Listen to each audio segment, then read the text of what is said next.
c'est le joueur, enfin en tout cas pour moi je pense que c'est un des joueurs fondamentaux qui va décider de l'organisation du jeu. Donc si sa technique individuelle n'est pas parfaite pour avant tout mettre en avant ses partenaires, puis se mettre en avant, c'est compliqué de pouvoir s'exprimer sur un terrain. Donc le premier point sur lequel on va discuter ensemble, c'est sur la technique individuelle. Le deuxième point, c'est le joueur ou la joueuse qui doit connaître le mieux le jeu. Parce qu'il ou elle va décider de ce qui va se passer. Puisque bien souvent, le meneur de jeu doit avoir entre 60 et 65% du temps le ballon. Donc c'est souvent lui qui va décider des rythmes. Et pour décider des rythmes, il faut savoir quelles sont vos forces, quelles sont vos faiblesses, individuellement, collectivement. Donc c'est pour ça que le deuxième point sur lequel je vais un peu aborder, c'est les aspects tactiques, de tactique individuelle. C'est-à-dire connaissance du jeu, connaissance d'un contexte, et être en capacité à faire jouer les autres au bon moment par rapport au jeu. Voilà, ça c'est le deuxième point. Voilà, rien de très ambitieux, des choses très simples. Et puis après, dans un troisième paragraphe, vous revenir un petit peu sur la technique individuelle du meneur, en tout cas de la passe, sur des situations bien déterminées. Voilà. Alors allons-y. Rentrons dans la technique individuelle. Il me semble qu'il y a deux choses. Les deux objectifs sont les suivants. Être capable de jouer un contre un pour scorer et de jouer un contre un pour fixer et puis donner. Et puis si possible donner la passe décisive. Ou en tout cas la passe décisive qui ne va pas forcément créer le panier, mais la passe décisive qui va créer le décalage qui amènera le panier sur la première ou sur la deuxième passe. Donc voilà, les deux objectifs individuels sont ceux-là. Comment ils se déclinent? Ils se déclinent sur 4 axes. Individuellement, être capable de contrôler le ballon. Avoir un haut niveau de contrôle du ballon, c'est-à-dire pouvoir décider à n'importe quel moment ce que moi, meneur de jeu, je suis en capacité à faire avec le ballon. Donner, dribbler, tirer, enfin, être en capacité à décider à n'importe quel moment. Et vous allez voir que plus on va dans l'expertise, plus le ballon passe beaucoup de temps dans la main du meneur de jeu, et non pas en dehors de la main du meneur de jeu. Le jeune, le plus petit, le débutant, il dribble comme ça. Donc forcément, un coup de pompe, demain matin, il n'y a pas de contrôle. Et qui dit pas de contrôle, dit pas de prise de décision possible. D'accord? Par contre, le meneur ou la meneuse experte dribble plutôt comme ça.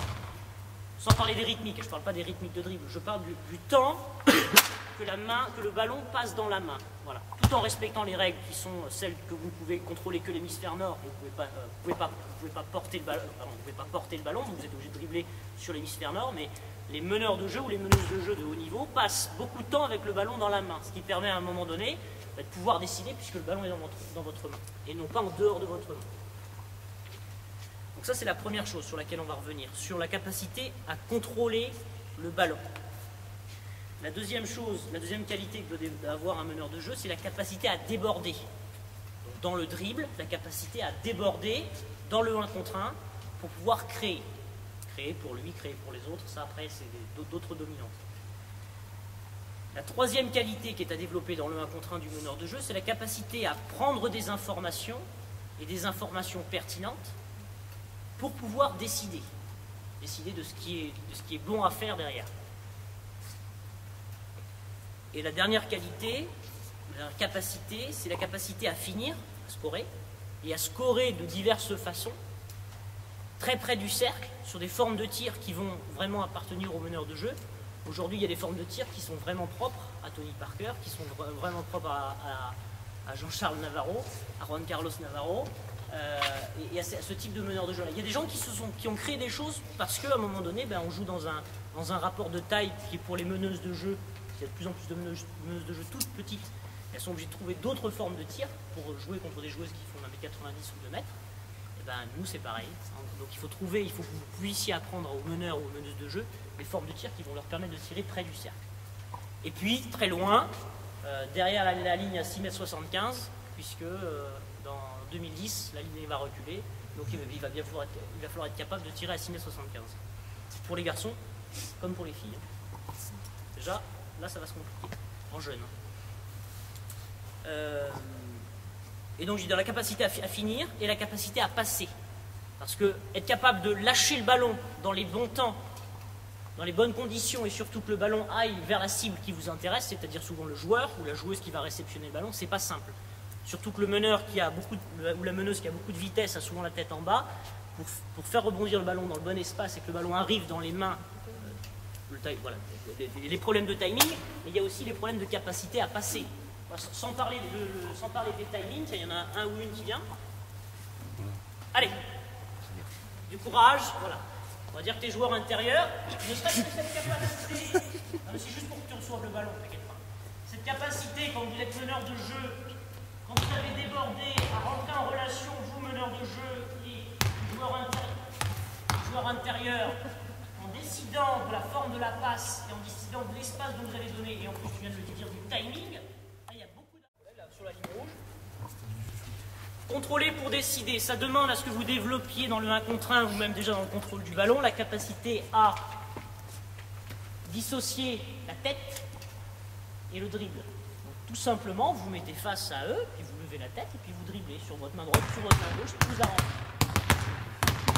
Là, vous allez simplement regarder ce que je vous ai dit tout à l'heure. Des gens qui ont une expertise, qui ont développé une expertise, qui ont du temps pour contrôler la balle, et des gens qui tapent le ballon et qui ne contrôlent pas le ballon. Voilà, stop. Alors là, c'est facile parce que vous êtes en train de dribbler dans un espace qui est l'espace devant vous, mais qui en fait qui n'est pas un espace de dribble. Cet espace n'existe pas pour dribbler. Sauf s'il n'y a pas de proximité défensive, il n'y a personne devant vous, donc oui, là, on peut progresser. Donc on va se mettre dans le contexte tout de suite. Vous allez vous mettre face à la cible, vous allez vous mettre sur les postes de meneur de jeu, c'est-à-dire ici, là-bas, relax. Voilà. Et vous allez, puisqu'on est là sur le demi-terrain, et là on va rentrer dans la capacité à contrôler pour décider ce qui va se passer, de se mettre face à la cible et d'être en capacité à dribbler soit sur le côté, soit encore mieux derrière vous, mais tout en ayant la tête dans la cible. Okay. Maintenant, vous mettez là, vous prenez la place. Allez.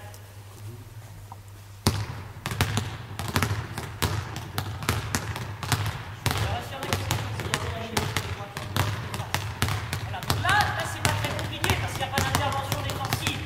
Et là, il y a une intervention défensive, vous avez vu déjà le regard a tourné, le regard est allé au sol. Stop. Ça veut dire qu'à un moment donné, il faut, en tout état de cause, que le meneur de jeu, dans son 1 contre 1, garde en permanence, quelle que soit la pression, quel que soit le contexte, la tête sur la cible, ou en tout cas en direction du jeu. D'accord ? C'est pas tout le monde vous dit qu'il faut regarder le panier.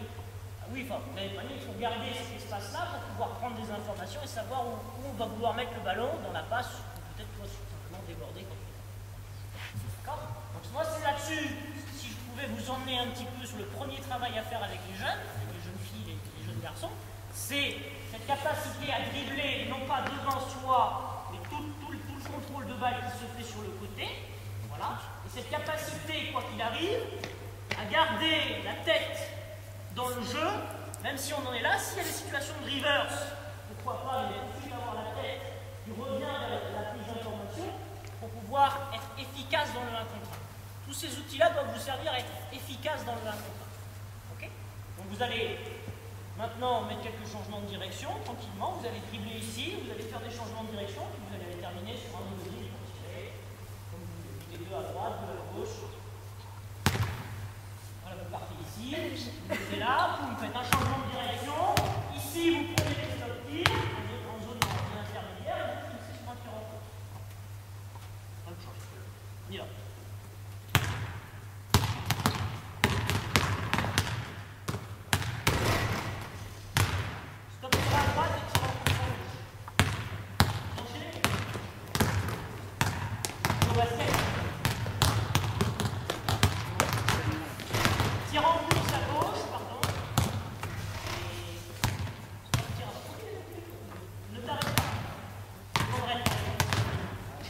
Tirant en pouce à gauche, oui, c'est la troisième.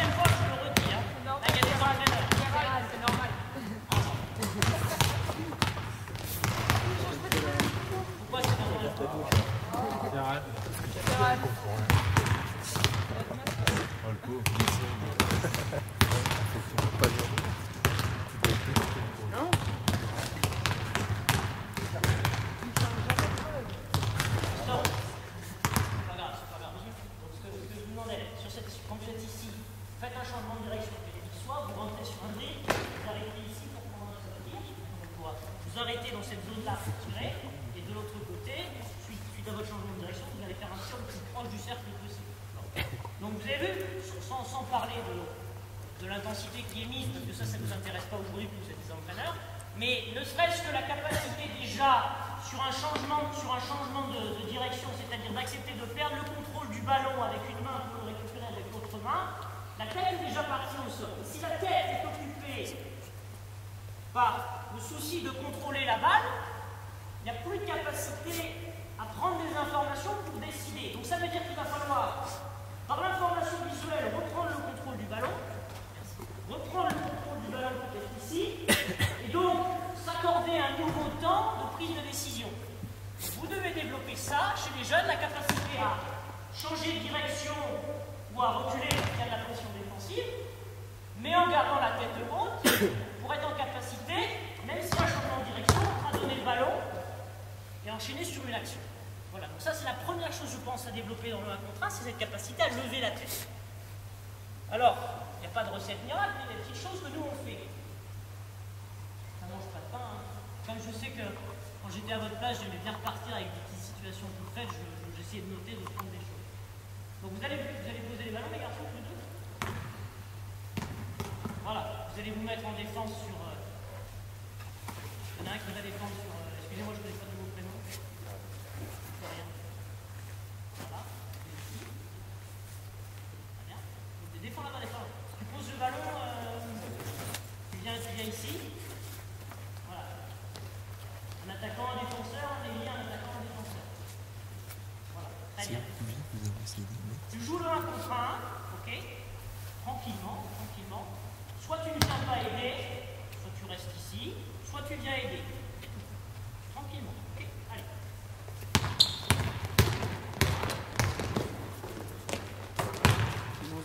Vous enchaînez, donc vous variez à 4 défenses, vous restez par contre tout le temps par plus haut.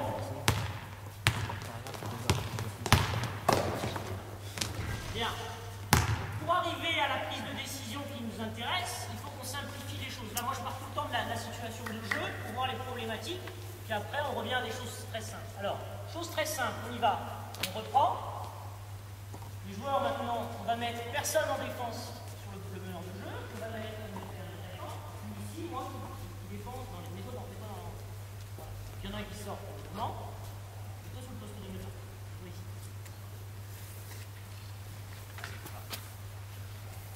Tu attaques, ici, toi tu viens intervenir, tu fais la passe,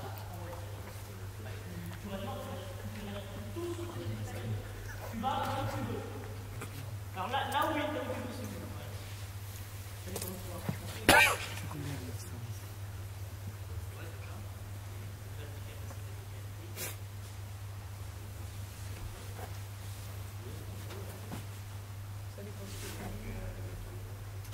Tu crées un angle, c'est-à-dire que si tu viens en alignement, là, tu es dans la pire des situations. Tu vas où tu veux, du moment que lui soit en capacité de voir, te donner la balle. Donc soit il vient aider, parce que tu files la balle, soit il vient pas aider, tu termines. Okay. Là, tu vas au panier tout seul. Exactement. Si Salah vient sur toi, défend sur toi, tu files la balle. S'il vient pas sur toi, tu t'arrêtes, tu tires.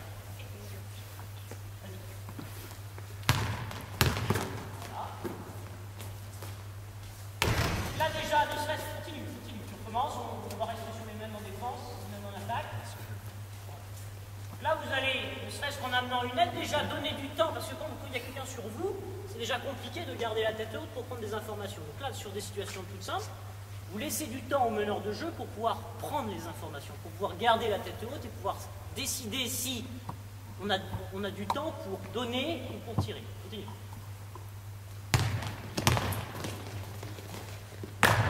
Là, vous allez regarder la ligne des yeux. Et vous allez voir que les gens, sans parler d'expertise, les gens qui dribblent sont comme ça. Et ça pose un premier problème. Vous devez, je reviens là-dessus parce que c'est fondamental, garder un port de tête très haut. Voilà, alors, si c'est trop compliqué, vous faites la chose suivante. Vous mettez là en gauche,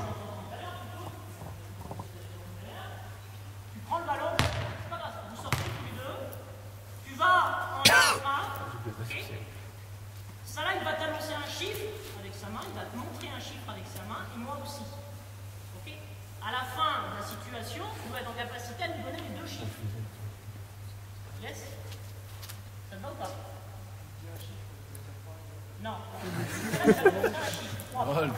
je vais le mettre là, et je vais te montrer 2. À la fin, tu sors de la situation, tu montres le 3, tu montres le 2, tu appuies dans la colonne, et c'est fini. Tu prends un ballon. C'est bon? C'est-à-dire que lui va. Vas-y. Vas-y, bah, passe devant. Vas-y.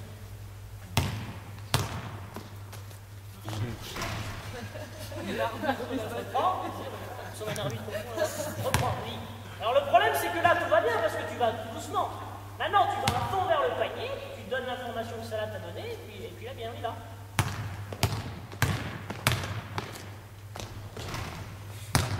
Ok, c'est bon, ça va? Alors, d'abord tu pars et on va te donner les informations. C'est sûr que tu les donnes tout de suite, c'est trop simple.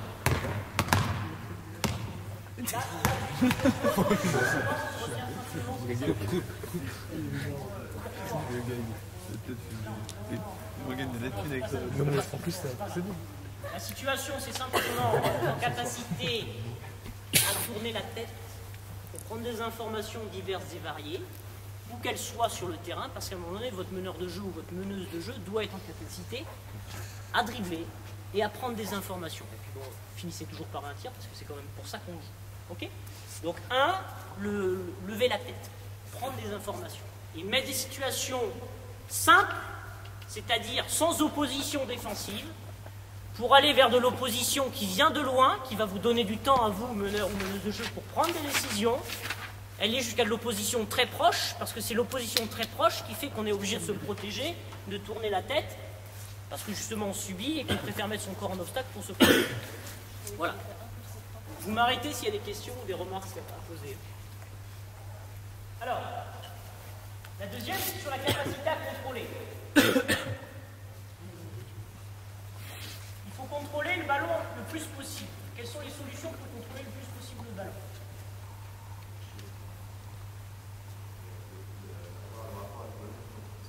Oui, donc c'est ça. Donc il faut que le ballon reste le plus longtemps possible dans la main. Comment tu fais pour ça?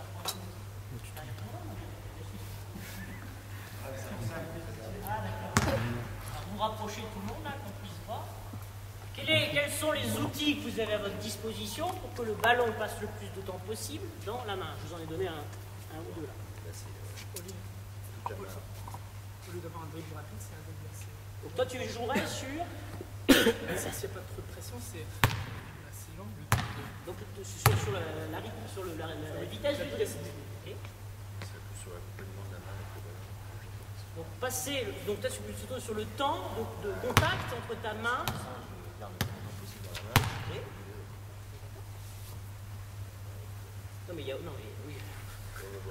Il y a peut-être autre chose. Qu'est-ce qu'il y a d'autre? Vitesse, temps de contrôle. Je sais pas, je vous pose des questions. Hein. L'amplitude. Voilà. Donc on a à peu près résumé les 3 paramètres qui sont en effet donner la vitesse au ballon pour que le ballon soit le plus possible, ou le moins de temps possible, entre ici et là. La deuxième, c'est en effet de l'amplitude, peut-être beaucoup d'amplitude. Vous pouvez dribbler avec beaucoup d'amplitude, mais c'est pas sûr qu'avec cette amplitude-là, c'est légal. Que dribbler avec cette amplitude-là, c'est pas sûr du tout que vous ayez du contrôle sur la balle. Donc, il y a peut-être des amplitudes, avoir de la capacité à dribbler avec différentes formes d'amplitude. Tu l'as dit en effet.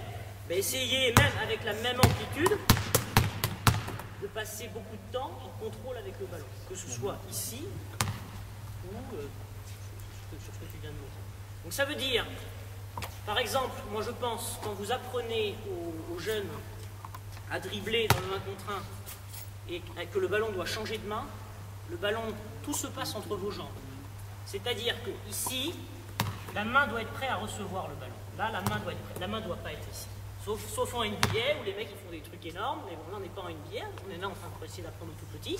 Il faut que ici, même si le ballon là est accompagné ensuite, il doit être récupéré le plus tôt possible. Merci. Ici c'est pareil. Au moment où le ballon passe entre les jambes, là le ballon doit être récupéré le plus tôt possible derrière pour décider ici de ce qu'il faudra faire, s'il faudra redribbler, s'il faudra passer la balle ou faire autre chose. Donc on doit passer le maximum de temps avec le ballon dans la main. Donc ça veut dire que si ça se passe derrière, le ballon doit être récupéré ici, et non pas là. Ça, c'est ma conviction personnelle. Le ballon doit passer le plus de temps possible dans votre main. Alors allons-y. Vous prenez un peu de place, et puis vous travaillez sur préparer sa main libre à recevoir le ballon.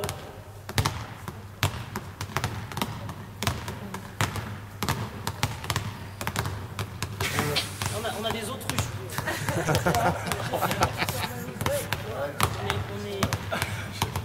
Parce qu'on veut augmenter le contrôle du joueur ou de la joueuse, vous en venez à avoir une nécessité de regarder la balle. Alors, ce qu'il faut développer, tu as parlé de... Victorien, tu as parlé de toucher. Voilà. En fait, ce que vous devez développer chez les jeunes, je ne sais pas s'il y a eu une intervention là-dessus, mais c'est en effet le contrôle, enfin des aspects kinesthésiques, pour être un peu universitaire, c'est-à-dire que vous ayez des yeux un petit peu au bout des doigts et que vos yeux au bout des doigts soient suffisants pour que nos vrais yeux soient ailleurs, à faire autre chose. D'accord? Ça se développe. Ça se développe comment? Le toucher, ça se développe en travaillant avec différents outils. Déjà, tu peux travailler aussi les yeux fermés, mais c'est pas simple déjà, c'est pas simple, tout à fait. Alors vous pouvez occulter les yeux, vous pouvez travailler avec des petites balles, avec des grandes balles, avec des cerceaux, et ce que vous voulez, mais vous devez développer cette sensibilité que les récepteurs qui sont au bout des doigts servent à prendre des informations. Okay? Donc là, vous allez préparer votre main, c'est-à-dire que si tu me fais une passe, je dis Victorien, fais-moi la passe, et que les mains ne sont pas prêtes, c'est compliqué. Alors que si les mains sont prêtes, là, les capteurs pour attraper la balle sont prêts pour recevoir le ballon, peut-être qu'on va pouvoir enchaîner sur autre chose. Donc toi, tu vas faire la même chose en dribble. Ici, quand le ballon va être lâché par ta main droite, là, la main gauche est prête à se saisir du ballon pour décider. Et bien sûr, vous faites ça en regardant devant. On y va, en regardant la caméra.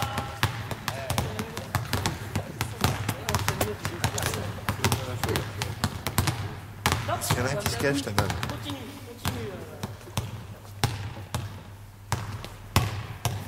Stop. Alors, est-ce qu'au moment où sa main gauche récupère le ballon, dans quel espace tu récupères le ballon?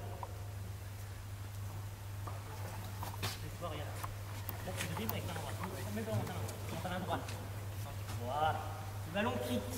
Laisse-le quitte. Très bien, tu l'accompagnes le plus possible. Et celle-ci, elle est où à récupérer le ballon?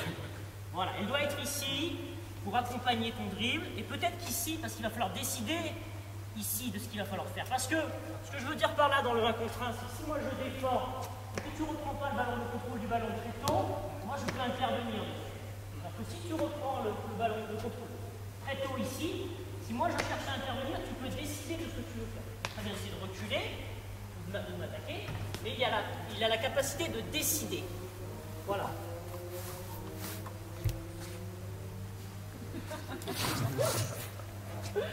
Tout va bien?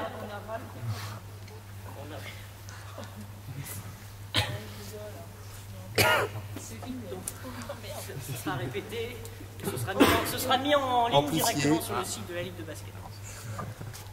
Donc voilà pour la capacité à décider, d'accord? Donc si vous contrôlez très fréquemment et très tôt le ballon, vous pouvez décider sur ce que vous voulez faire dans le 1 contre 1. Alors, la capacité à déborder, on y va. Je vais vous mettre en... Avec le 2. Voilà.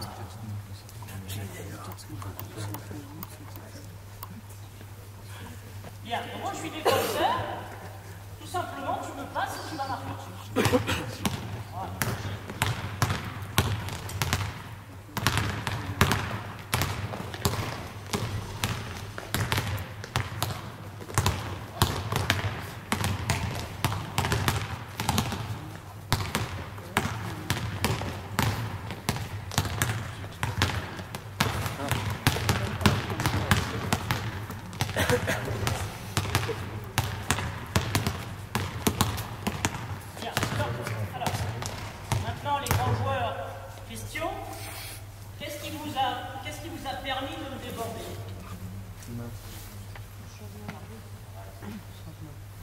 S'il y a une réaction de ma part, ça veut dire que déjà tu m'as donné des informations qui me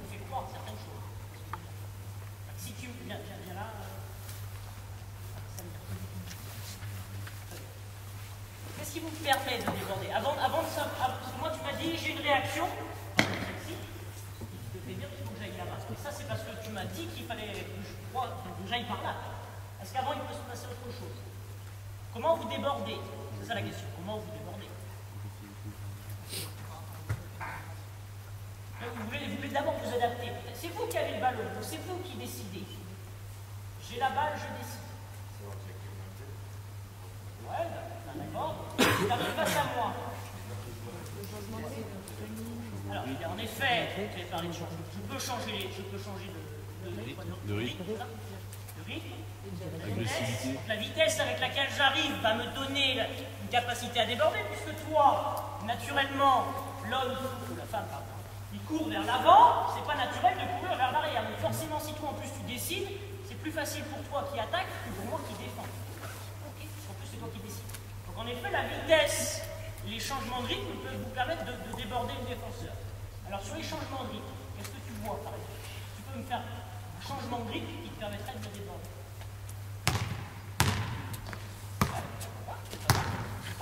Donc, ce qu'a fait c'est se redonner de l'amplitude, c'est ça? C'est redonner de l'amplitude pour avoir, moi, que j'ai l'impression que tu t'arrêtes, pour ensuite repartir. Réaccélérer. Je commence. Très bien. Voilà. Alors, bon, après, il y a un travail dans la technique, mais on n'est pas là pour juger de la technique de réalisation. Pourquoi tu fais un petit sursaut là? Tu fais un sursaut là. Vas-y. Fais-le. Pourquoi tu fais un sursaut? Qu'est-ce qui te fait dire qu'il faut faire un sursaut? C'est peut-être bon, c'est peut-être pas bon, j'ai pas de jugement sur ce sujet. C'est une question. Pardon? C'est une feinte, la feinte. C'est une feinte. Ouais, c'est une forme de feinte, mais dans quel but? Bah, de leurrer le défenseur. Soit je repars à gauche, soit je sais pas, leurrer le défenseur. Je sais pas. Ou reprise de vitesse. Oui. Tu crois? Alors là, t'es balèze. Vas-y. D'accord, ouais, c'est possible, hein, mais je mets la main là. À quoi sert ton saut? C'est ça la question, à quoi il sert? Ça donne de l'impulsion. Ouais, à faire une feinte, à donner de l'impulsion, pourquoi pas, tout à fait. Mais surtout à quoi? À pouvoir réorganiser tes appuis pour que toi tu puisses décider si tu vas partir là ou si tu vas partir là. Parce que ce que tu as fait là, ça, peut-être qu'à un moment donné, sur ton sursaut, tu vas croiser tes appuis pour, à un moment donné, partir du côté que tu veux. Donc, ce sursaut-là, il te sert en effet à t'équilibrer et à pouvoir dire, je suis en capacité à organiser mes appuis comme je veux, parce que si tu arrives et que tu es comme ça, organiser ses appuis pour repartir là-bas, c'est compliqué. Par contre là, c'est assez simple. Sauf que si tu arrives de ce côté-là, le défenseur, il a tendance à... Alors que faire ce petit sursaut-là et en se rééquilibrant, ça te permet de choisir où tu veux me déborder. Pourquoi pas? Une autre proposition.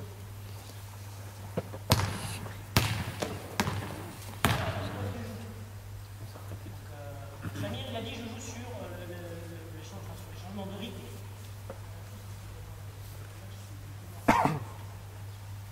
Les appuis larges. C'est intéressant. Oui, pourquoi pas, moi ça ne passe pas, mais pourquoi pas. Non, mais là tu as fait autre chose, c'est très intéressant. Tu as joué sur quoi? Changement de direction. Lui, il n'a pas joué sur les changements de direction. Il est allé là, et là, il n'a pas changé de direction. Par contre, il a changé les rythmes. Toi, tu as changé de direction. Ok, très bien. Donc, tu vas. Là, l'intention, c'est de nous donner une mauvaise information, une fausse information. Moi, j'aille là, tu repars là. Commence. Là. Alors maintenant, ce qui va te permettre, dans ce changement de direction, d'aller plus vite.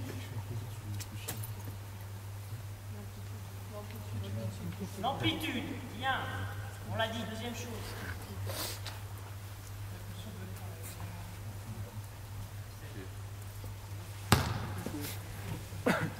Ah oui, de pousser sur la jambe extérieure et partir plus fort de l'autre côté.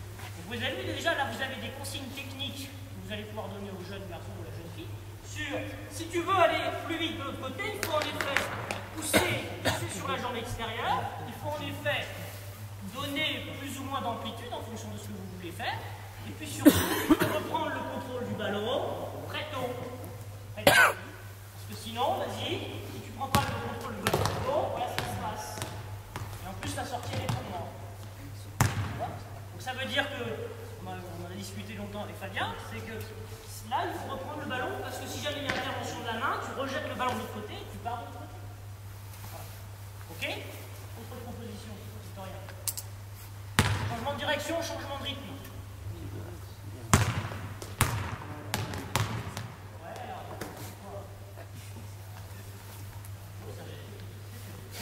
Pas loin du double axel. C'est pas mal. C'est Holiday Race bientôt. Ça arrive à Dijon, hein.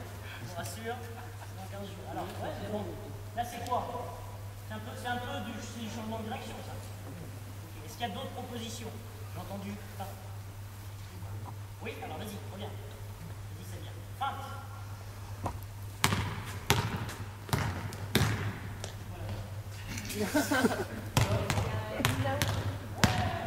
C'est un geste technique. C'est un geste technique, mais qui permet de déborder. C'est du changement. Ouais, oui, ça fait plus partie de la famille des feintes, c'est vrai, que des changements de direction. Est-ce qu'il peut y avoir autre chose?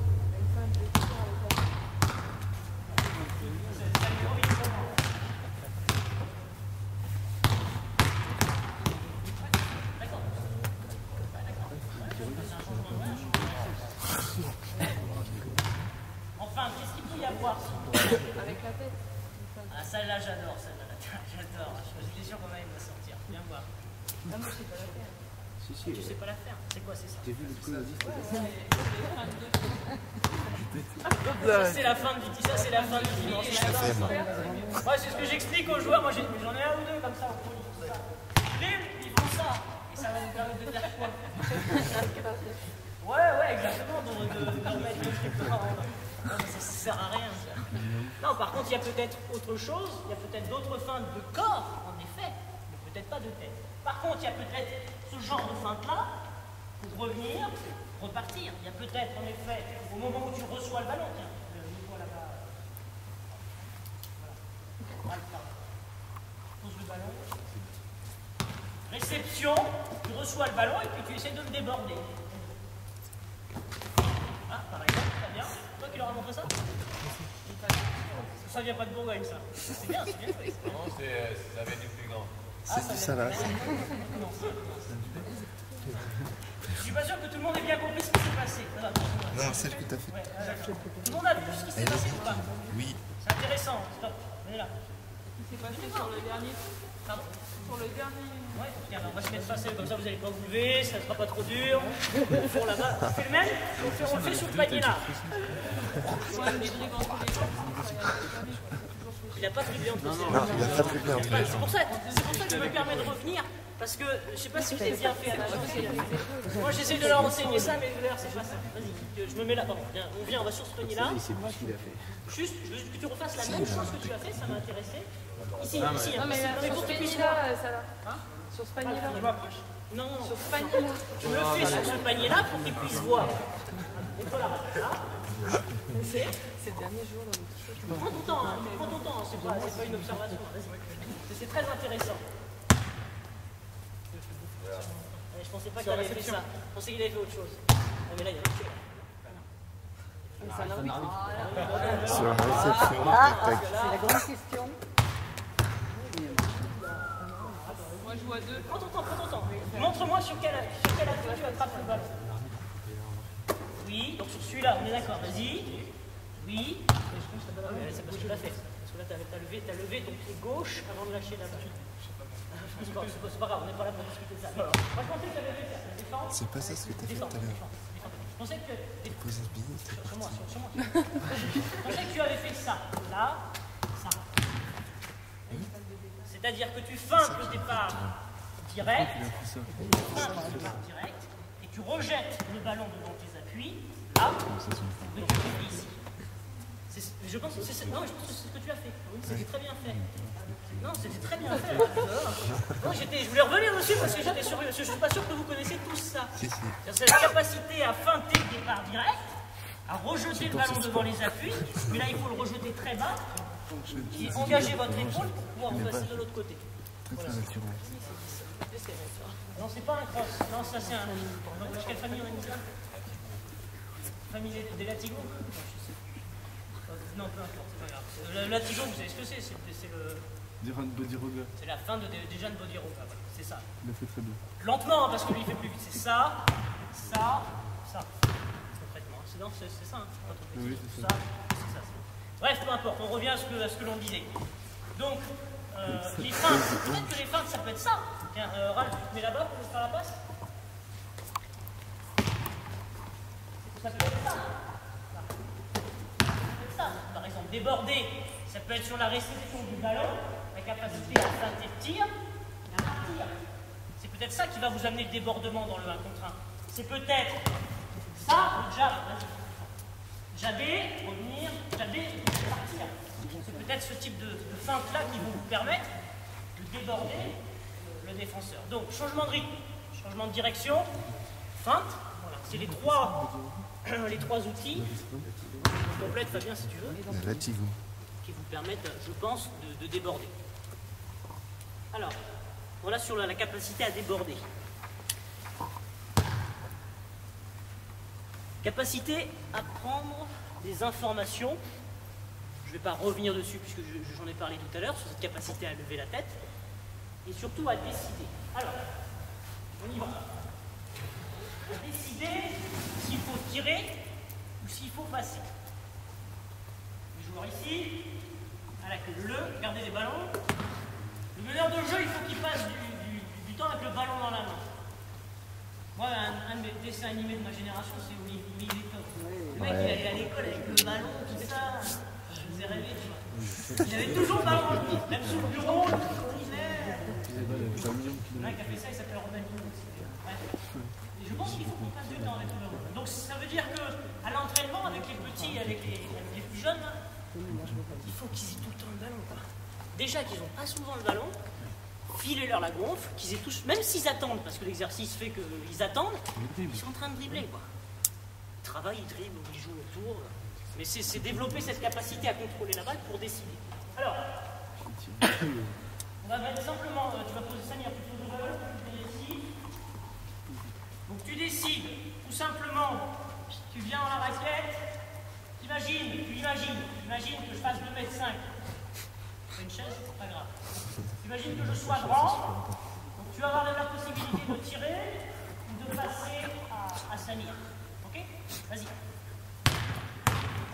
Qui est là? Enchaînez là. Tu fais là-bas, tu fais là-bas. Samir, tu prends le ballon, tu prends dans la flamme. On y va. Voilà, vous enchaînez. Vous avez le choix soit de passer, soit de tirer, hein, le choix. Il est là. Vas-y. Raison.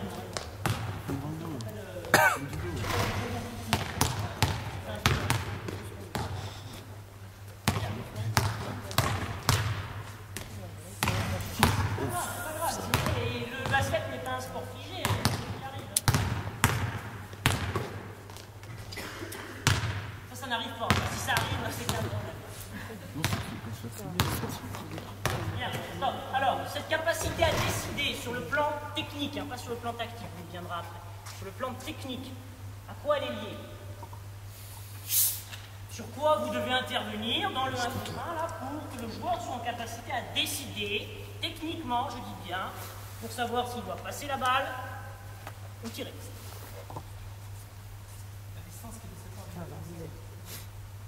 Là, tu es déjà dans les aspects tactiques. Tu dis, voilà, là, je vois la distance, donc s'il fait loin, je peux tirer. Dans la réalisation, qu'est-ce qui est nécessaire pour pouvoir bien décider? En fait, c'est ça. Pardon? Faire un choix au défenseur. On dirait que soit il monte, soit il va défenseur monte. Mais là, vous êtes dans la tactique. Attendez, je me suis peut-être mal expliqué, je vais me réexpliquer. Le contrôle, mais aussi autre chose. C'est à développer. Pardon? Qu'est-ce qui fait qu'à un moment donné, une passe sur deux, elles ne sont pas bonnes? Ça va être Timing, non? l'ouverture de l'angle de passe du deuxième joueur. Ouais, là c'est déjà de la tactique déjà. Oui, vous dissociez tactique, technique. Bon, la technique, c'est l'outil qu'on utilise. C'est le bonhomme. Voilà, c'est ça. Moi, ce qui me gêne, Ouais, il y a la façon de donner la passe. Moi, ce qui me gêne, c'est que souvent les passes. En tout cas, pas chez les jeunes. Pourquoi? Parce qu'il n'y a pas d'équilibre. Ce que vous devez développer chez les individus, c'est l'équilibre. Parce que déjà, être équilibré, voilà, s'arrêter et être capable d'envoyer le ballon là où il faut, c'est déjà compliqué. Je ne parle pas des joueurs de haut niveau, hein. Je parle chez nous, là, des petits. Faire ça, il faut arrêter, hein. C'est impossible. Voilà, c'est ça au outre-Atlantique. Donc, vous devez développer chez l'individu pour qu'il puisse décider de l'équilibre. La situation où on peut décider, c'est quand on n'est pas en urgence, ni temporelle, ni spatiale. Voilà, donc il faut, je développe une forme d'équilibre, peut-être tirer, peut-être passer la balle, mais je suis toujours en situation d'équilibre pour décider ce que je vais faire. Donc ça se travaille tout simplement. Je mets les cerceaux, les petits ils arrivent, ou même les mini ou même les cadets, hein, qui veulent vous faire des passes comme ça, comme ça, comme ça. Ce qui n'empêche pas qu'après, ouais mais t'as raison, c'est exactement ça. Ce qui n'empêche pas qu'après, vous puissiez développer ça. Ça ne me gêne pas. Mais, voilà, équilibre. Équilibre comme ça, comme vous voulez, mais de l'équilibre. Vous devez développer de l'équilibre. Alors on y va.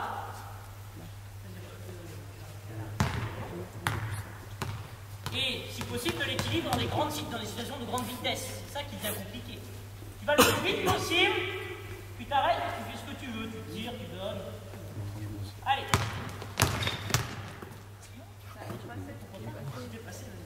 Enchaînez.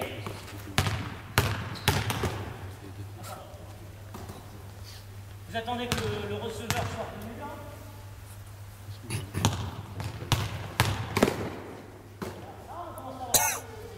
Ça glisse.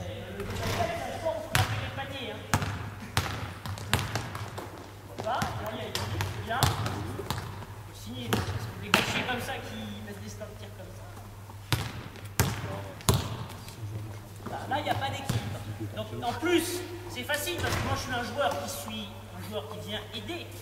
Maintenant, si on revient sur des choses dans le duel, toi et moi, donc tu restes là-bas, Ralph. Bien.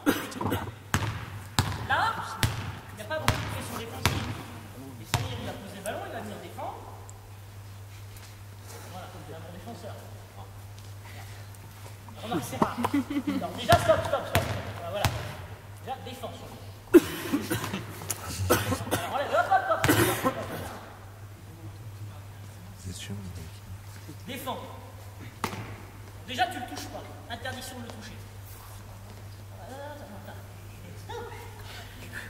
Interdiction de le toucher, ok? Réduis la distance. Non, tu veux faire quoi là? Tu veux lui mettre dans la tronche ou... Ta main, elle ne peut faire qu'intervenir sur le ballon et vers l'extérieur. C'est-à-dire, vas-y par là-bas, ça c'est interdit. Parce que c'est sûr, si t'es l'homme en gris, tu mets une cartouche. C'est sûr. Donc ça veut dire que la seule façon d'intervenir, c'est ça.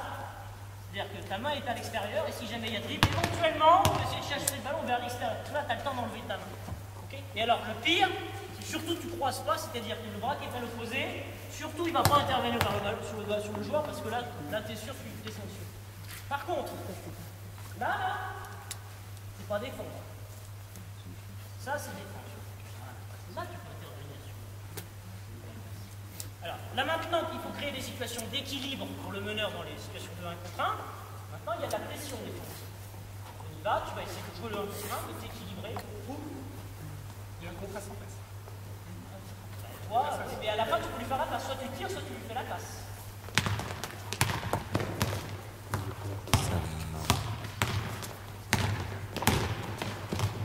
Hop, enchaînez.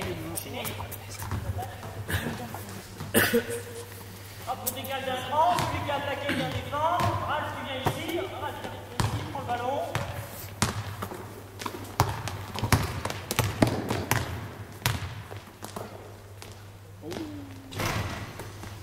Continuez, tu défends. Vous avez la possibilité de passer la balle à la fin sur le joueur qui est libre.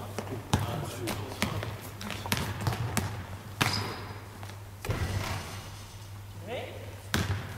Le joueur qui est libre peut recevoir le ballon, si vous le souhaitez.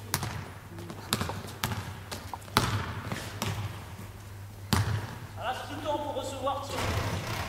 Recevoir, tirer. Ok, Alisa? Recevoir.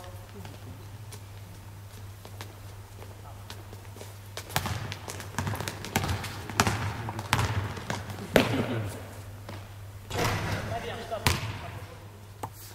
Vous avez vu déjà les problématiques que l'on retrouve sur port de tête haut, sur gestion de la pression, sur protection avec le corps mais en ayant la tête à la cible, sur choisir la forme de dribble, sur l'endroit où il va falloir poser le ballon pour pouvoir dribbler, pour éviter que la défense le prenne, pour pouvoir décider.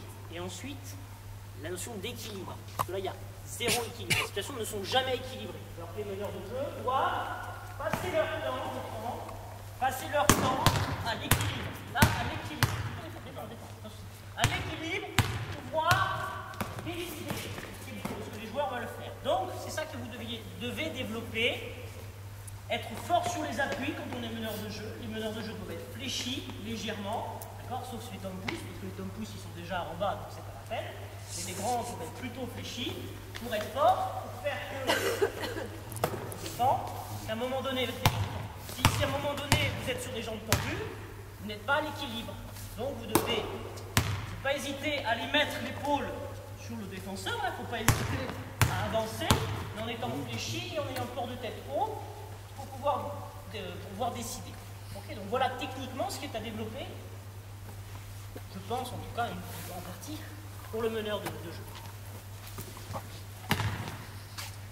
Alors revenons sur d'abord la capacité à finir, et après on parlera de la passe. Alors, la capacité à finir, parce que toutes les situations qu'ils ont finies là, ça n'existe pas. Là c'est un contre un playground du côté du terrain extérieur de Plissé-Mâcon. Non, il n'y en a plus à Plissé-Mâcon des terrains extérieurs. Si, il y en a encore. Ça n'existe pas. Hein. Pas à 5 contre 5, quoi. Donc ça veut dire qu'il va falloir sélectionner des formes de tir pour les joueurs meneurs de jeu. Le premier, qui est la finition sur le jeu de contre-attaque, c'est la capacité à déborder les joueurs et se retrouver en 1 contre 1 ou en 1 contre 0, mais ça c'est pareil, ça n'existe pas. 1 contre 1, pour pouvoir déborder, puis pouvoir jouer dans le duel. Maintenant, on va parler des tirs sur demi-terrain. Alors, on va aller du plus loin au plus près. On y va. Première chose à développer. Première forme de tir à développer. Du plus loin au plus près. 3 points. Alors, là, c'est très intéressant ce qu'il vient de dire Victorien. On va venir sur les aspects tactiques tout à l'heure. Et moi, je vais vous poser la question maintenant, tu l'as dit. Quand est-ce que le meneur de jeu doit tirer? Quand il est démarqué. Mais ça veut rien dire. Ça veut dire dès qu'il est démarqué, il peut tirer, quoi.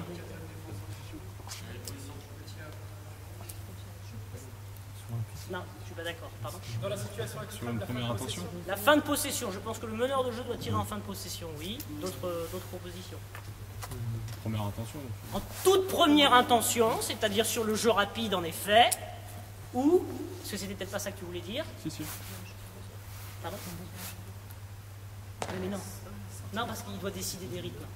S'il tire n'importe quand dès qu'il est ouvert, c'est le seul joueur qui, à mon avis, doit être contenu dans ses tirs en termes de sélection de tir. C'est-à-dire que l'ailier, il reçoit la balle, il est tout seul, boum, il tire. Les joueurs sont là pour tirer. Par contre, le meneur de jeu, si tu fais 4 allers-retours avec ta copine, la meneuse de jeu elle arrive, personne, boum, pour une fois tu dis rien, 2 fois tu dis rien, 3 fois ça t'agace, puis 4 fois tu cours plus. Même s'il fait 4 sur 4, je pense que même dans ce cas-là, écoute. Donc alors, vous avez dit fin de possession, oui, début de possession, je pense. Jeu rapide, tu disais, il y a aussi ce temps de pas de transition, mais c'est de surnombre offensif, où le meneur, la meneuse arrive très vite, on est encore à 3 contre 2, 3 contre 3, et que là, on arrive ici dans cet espace-là, on voit qu'il y a du rebond offensif, là on peut peut-être prendre un tir. Donc c'est en effet en première intention, je pensais que tu allais aborder ça. D'autres moments. Début et fin de possession. Alors pourquoi il faut... Enfin, c'est pas interdire, mais... Pourquoi le meneur ne doit pas tirer entre ces moments-là, entre le début et la fin? D'après vous? Pardon, oui. Sauf quand on n'a qu'un seul joueur qui peut Plus un marquer. gestionnaire. Pardon. Un gestionnaire, c'est un mec Exactement. qui place. Exactement. Voilà. C'est-à-dire que la Part. première chose du meneur de jeu, la première qualité du meneur de jeu, c'est faire briller les autres. Voilà. Et pour faire briller les autres, c'est d'abord distribuer le jeu et ensuite être capable, et on y viendra sur les aspects tactiques, de sélectionner ces moments où il doit tirer. Et les moments où il doit tirer, c'est très vite ou très tard. Voilà. Donc tu penses vraiment que c'est le meneur de jeu qui devrait avoir le dernier tir? Non, pas forcément. Ouais, sur une fin de Il possession. doit avoir le dernier ballon. Je t'explique. Ouais. C'est un peu différent, excuse-moi. C'est-à-dire, il reste 22 secondes, c'est la balle à moi, c'est moi qui décide. C'est moi qui décide. Par contre, là on va venir sur la capacité à fixer pour créer. Je suis meneur de jeu, Victorien, c'est mon go-to player, comme here. C'est mon joueur gâchette. Je sais que je vais aller, je sais où je vais aller. Je vais surtout pas là. Mais par contre, je vais aller là. Essayer d'amener une aide, peut-être une aide de l'aide. Lui, c'est mon joueur shooter. Voilà, tu vois. Donc ça ne veut pas dire qu'il doit forcément tirer, mais il doit avoir le dernier ballon parce qu'il va créer. Voilà. Et ensuite mettre en avance Victorien, puisque Victorien est le mec qu'il faut coacher pour la Fantasy League, c'est ça? Sinon on parle tous les lundis avec les collègues, ils jouent des trucs. Voilà. Alors, pardon, je m'égare.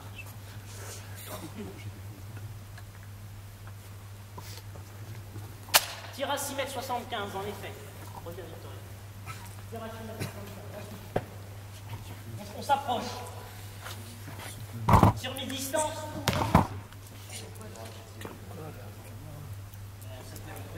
Là et là-bas.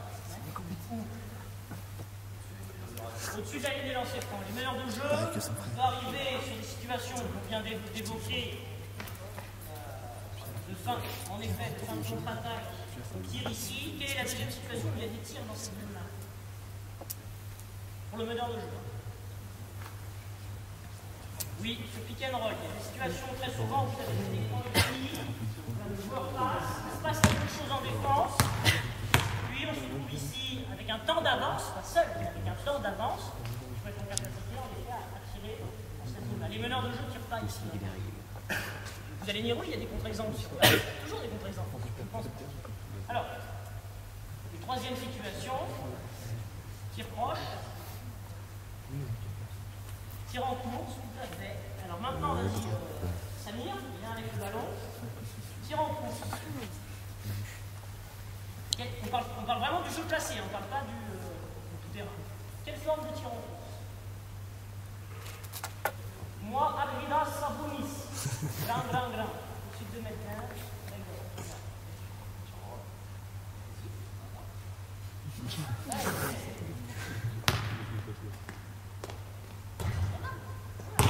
Alors, donc il y a en effet protection un peu quand même. il peut y avoir d'autres. Stop and go, vas-y. Il va à droite. Pardon? Non, il va à droite, c'est bizarre. Ok, stop and go. Qu'est-ce qu'on peut proposer d'autre? Crochet. Tir crochet. C'est complet. Moi, 2,20 m. Grand. Pardon? Si tu pas trop le 2,20 m. Ah oui, mais non, je vois bien, tu vois. Non, reverse interdit dans la raquette. Tir power pour un meneur de jeu? Ah ben non, il va s'y aboutir. C'est Victorien. Vas-y, mais il n'y a pas de fausse idée. Il faut créer le basket. Ouais, pareil, regarde, moi je fais ça. Boum, boum, boum. D'accord? Vas-y. Ouais, alors. En effet, mais c'est pas mal. Il y en a un qui fait ça à Dijon, qui affectionne ça. C'est De la ligne. en effet, la capacité à finir de différenciation. Mais c'est plutôt pour les postes 2-3. Parce qu'il faut à un moment donné, malgré que vous fassiez ça, et même qu'il y a encore un qui est capable de s'appuyer dessus. Donc le but c'est quoi quand j'essaie de trouver les formes de tir? C'est quoi le but? Quelles sont les formes? Pourquoi on sélectionne ces formes de tir? Pour éviter que le grand, il vous mette des cartons, c'est ça le but. Facile. Donc, ça veut dire qu'il faut tirer par-dessus, il faut trouver des formes pour tirer par-dessus ou par-dessous. Voilà, pourtant tu as dit, dessous. Les bacs. Non. Regarde, viens. Les bacs, tu vas arriver ici. Tu ne vas pas t'écarter de moi. Arrive. Par-dessus. On a parlé du stop and go, ça veut dire peut-être par-dessous. Voilà. On fait le tour, hein. Il n'y a pas forcément. Et vous devez éviter le grand. Alors il y a une dernière situation pour éviter le grand, qui n'est plus une forme de tir, mais qui est ce qu'on appelle la gestion du contact. C'est qu'à un moment donné, si vous restez trop loin du grand, enfin, dans une zone intermédiaire, vous allez vous faire contrer. Je veux dire quoi par là?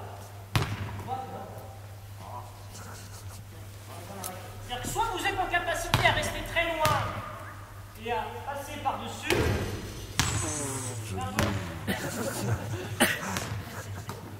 soit vous avez la capacité de passer par-dessous, soit vous avez la capacité à aller sur lui, parce que souvent, là c'est dans le ventre que vous allez taper, ce qui fait que les bras vont avoir tendance à se baisser, et là, la capacité à sortir les bras, sortir ce que fait Tony, par cœur, sortir les bras pour s'appuyer sur le joueur et aller de nouveau passer dessus.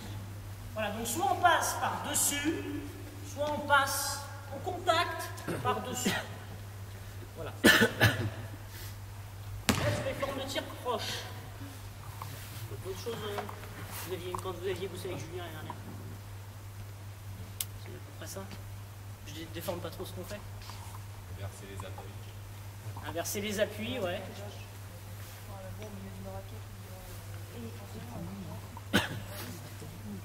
Ça c'est le truc à Fabien. Il a amené ça à la test. Il développera dans une prochaine. Et ils l'ont fait hier. Bon, et donc dernière chose, donc capacité à finir et la capacité à passer. Alors sur la capacité à passer. Si il reste des stand-back. Ah oui, ouais, il y a cette famille-là. On n'a pas la famille qui est celle-ci. Mais alors là, il faut être des joueurs puissants, des meneurs puissants. Il faut des meneurs puissants, c'est-à-dire des meneurs qui sont en capacité à repousser les joueurs assez loin pour rappeler leurs appuis, créer un espace suffisant et tirer. Et là, il faut des gens qui ont des cannes, des gens qui soient de nouveau équilibrés, parce que sinon ça donne ça. Et puis ça va un peu vers l'arrière, on fait tirer. Mais les joueurs qui sont suffisamment puissants sont capables, sur le retour, de réorganiser leurs appuis, soit sur des arrêts alternatifs, soit sur des arrêts simultanés. Mais là, il faut avoir des gens qui ont, des garçons ou des filles d'ailleurs, qui ont des cannes. C'est cette famille-là. Capacité à passer. Alors, très rapidement, puis on reviendra après. Dans la capacité à passer, on retrouve la notion d'équilibre et puis la notion de dissociation. Et cette dissociation, pour tirer et pour passer, elle est fondamentale. Ça, c'est à développer.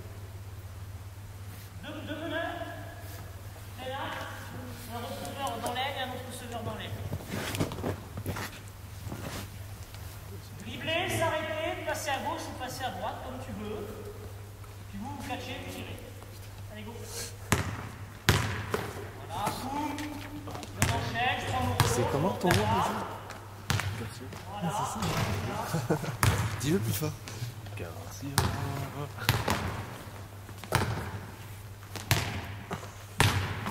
C'est pas grave. J'ai du niveau, c'est à panier, pas panier. Moi, ce qui m'intéresse, c'est là. Vous comprenez comment il va falloir construire la qualité de passe. Alors après, il faut des joueurs prêts aussi à catcher la balle, marcher et garder. Mais bon, c'est pas grave s'il n'y a aucun arbitre ici pour ça. Vas-y, envoie-moi la balle, Samir.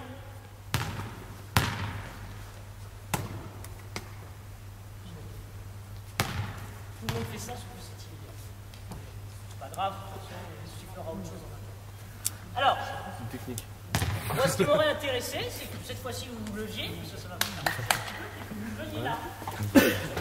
Bah, c'est vrai. Pourquoi ici je passe C'est prouvé, mettre des techniques. Et hors caméraman, puisque le caméraman doit rester là. Ah oui, non, on comprend, on comprend. Non mais je peux bouger la caméra si tu la prends. Je peux bouger la caméra. Ton caméraman. Viens, on passe à la télé. Si la plupart des entraîneurs sont ici, là, avec le panier en train de regarder. Alors, on repart, on y va. Samir. Et Victorien. Driblez. Parce que si vous voyez là, vous êtes là-bas, vous devez être placé. Vous devez être bien placé. Là, vas-y.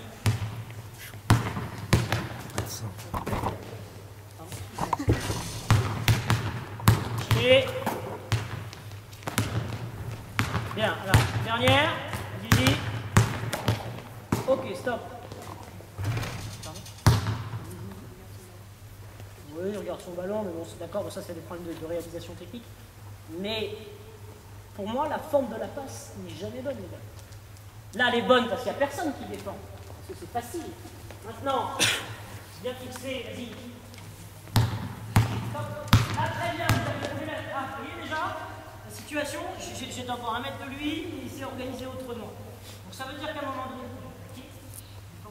moment donné, ça, c'est comme ça, arrêter le ballon devant soi pour donner ici, c'est de l'utopie. C'est pas possible. S'il n'y a personne qui défend sur vous, oui, c'est possible. Là, on peut s'arrêter, donner, il n'y a pas de souci. Et quand vous arrivez dans la proximité défensive, là, il faut que les joueurs ne peuvent plus faire ça.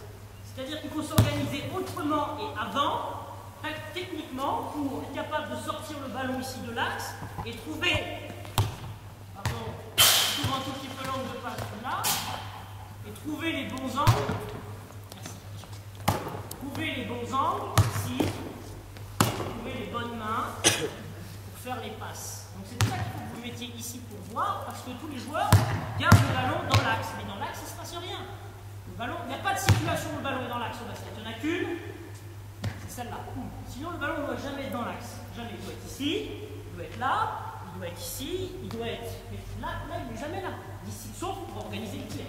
Voilà. Sinon le ballon ne doit pas être ici parce qu'ici il est inutilisable.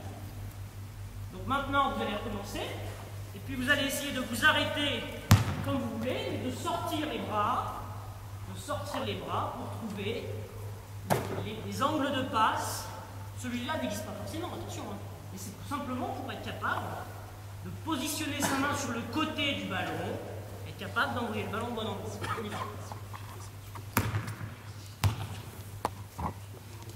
C'est mieux debout comme ça ici. Les mecs trouvent toujours un poteau pour s'appuyer. Allez, jouez, vous occupez pas de moi. Bonne coach pour s'entraîner. Oui, mais pourquoi pas, sauf qu'il n'y a aucun équilibre. Enchaîne, Samir. Tu vas pas regarder le... C'est pas un tir par entraînement, hein. Pourquoi pas, c'est pas mal, c'est enchaîné. Les épaules sont tournées, il n'y a plus du tout de prise d'information à la cible, au jeu. Le jeu est prédéterminé par ton orientation d'épaule, Victorien. Ouais, alors là, dès que c'est la main gauche, ça se complique. Le gaucher, Les gauchers,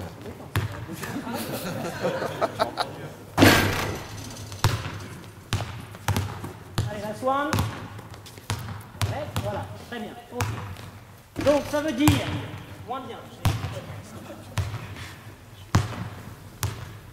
Ça veut dire, vous devez les défendre, développer chez le meneur de jeu dès lors qu'il est en capacité de s'arrêter proprement, à sortir les bras, ouvrir les bras pour trouver les bons espaces. Et ça, à faire comprendre aux joueurs, à l'intérieur,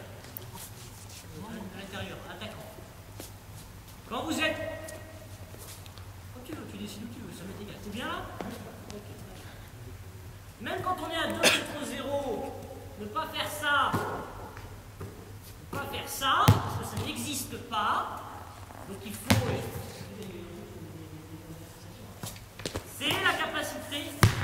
Ah oui, mais par contre, il faut couper par tes mains, parce que ça arrive très vite. Là, cette capacité a en effet à ouvrir un appui, ouvrir un bras, pouvoir donner le ballon là où il faut. Si vous ne développez pas ensuite la vitesse de passe, parce que toi, tu as le boulot le plus ingrat du monde, c'est qu'il faut que tu tiennes la marmule qui fait 122 kg à côté de toi, si possible sans bouger, sans trop bouger, en étant fort, parce que moi je vais mettre le ballon dans un espace que tu m'auras demandé, sauf que si tu modifies l'espace parce que tu es poussé, tu prends le ballon dans les genoux, c'est le merdier. Okay. Je reviens sur le meneur de jeu.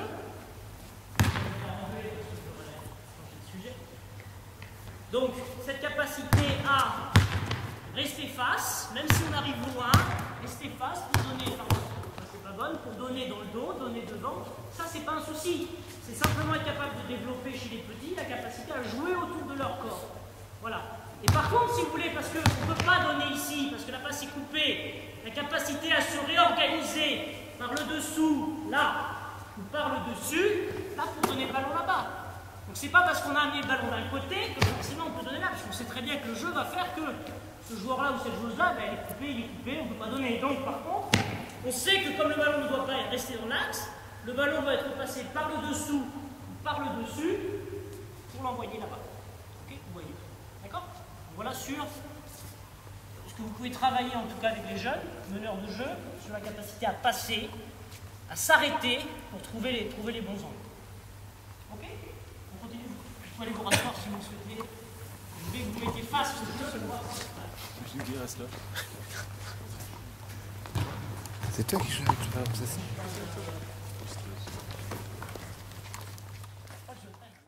La connaissance tactique du jeu. Vous êtes bien là, bonne langue. C'est très bien, c'est très bien. La connaissance tactique.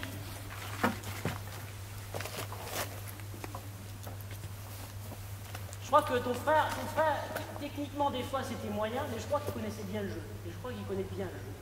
Et je crois que c'est ça qui fera sa force si demain il continue à jouer, c'est qu'il connaît bien le jeu. Oui, voilà, mais il n'a pas forcément les qualités individuelles pour lui. Il connaît le jeu.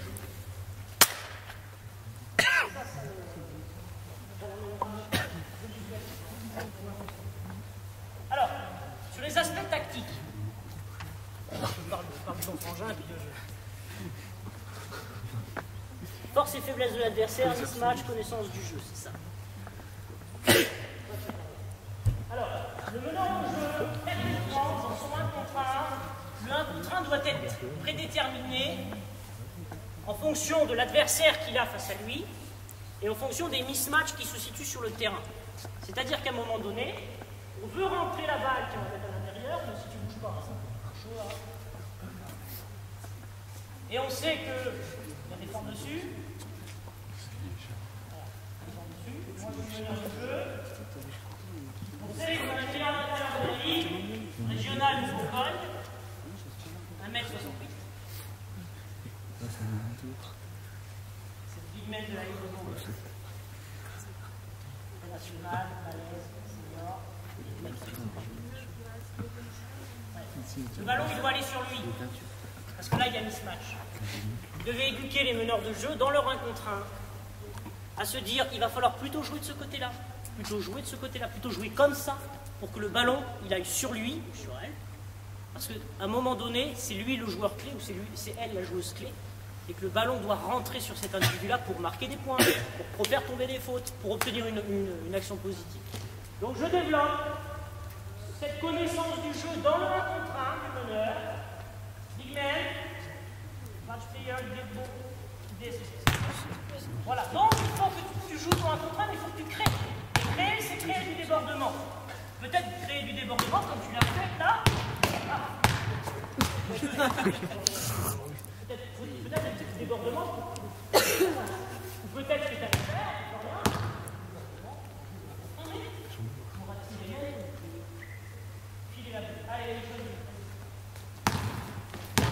Voilà. Alors on y arrive sur les situations d'équilibre. Trouver les angles de passe. Non, tu restes. Un scoreur. Là. Tranquillement après les gars. Plus fort. Toi, mets-toi la tête de côté. Vas-y. Vas-y.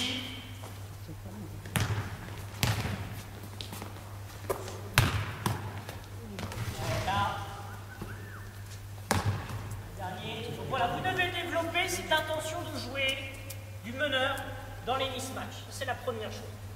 La deuxième chose, quand le meneur franchit le gymnase, il doit savoir quel est le score, il doit savoir où en sont les fautes, il doit savoir le temps du jeu, il doit tout savoir. Il doit tout savoir. Dans le 1 contre 1, puisque c'est lui qui a la baguette, ici, je dois savoir, il est Je dois savoir si sur le panier là-bas, le contour du panier il est jaune ou s'il est noir ou s'il est bleu. Je dois savoir à un moment donné si ce joueur-là, il a 3 fautes ou il a 4 fautes. Savoir si là, il reste 12 secondes ou 10 secondes ou 8 secondes à l'opérateur. Vous devez développer de la connaissance pour le meneur, de la connaissance du jeu et du contexte du jeu. Et ça, c'est pas suffisamment fait. Chez tout le monde, hein, chez les jeunes, chez nous. Parce que il arrive qu'à un moment donné, les 24 secondes retentissent. Ils ne devraient jamais retentir. Il y a toujours quelqu'un qui devrait faire ça. Toujours. Qui que ce soit, peu importe. Chez les filles, c'est le problème, c'est 3, 2, tiens, 2, 1, tiens, et puis ça sonne. Merde, j'ai perdu la balle. Alors que chez les garçons, il y aura toujours un de se tirer.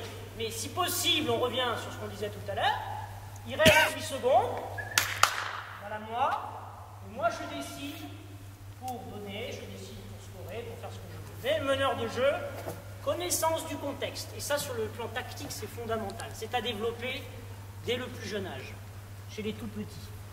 Connaître le temps. Connaître le temps et prendre des informations en permanence.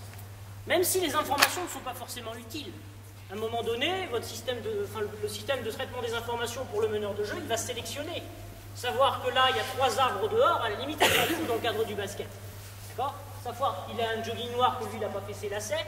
Mais toutes les informations doivent être entrées pour que ce soit traité et lui, on sait qu'il a 4 fautes, balle à lui.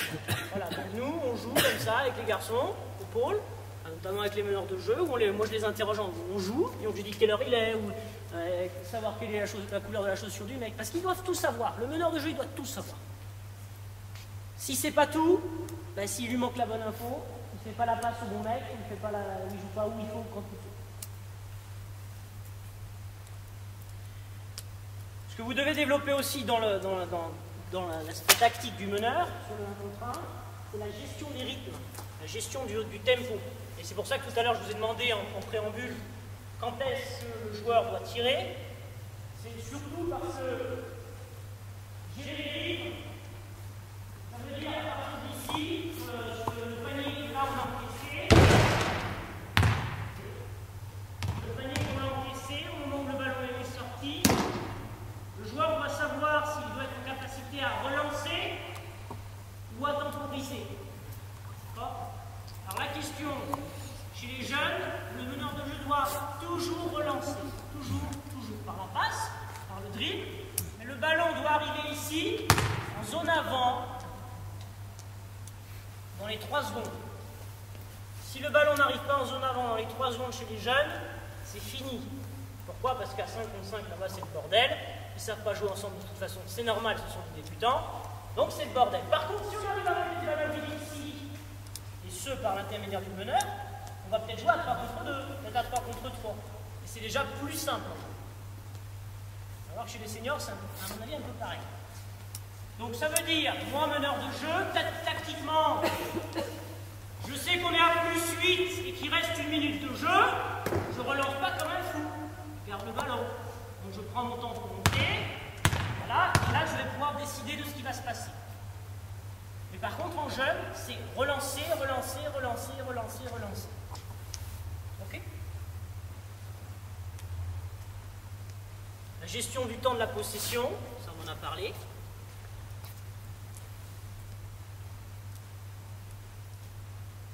Voilà sur les aspects tactiques. Connaissance des joueurs, connaissance du jeu, connaissance des rythmes, connaissance du score pour décider quelle est la forme de jeu qu'il va falloir adopter, est-ce qu'il va falloir courir, est-ce qu'il va falloir ralentir. Voilà pour les aspects tactiques.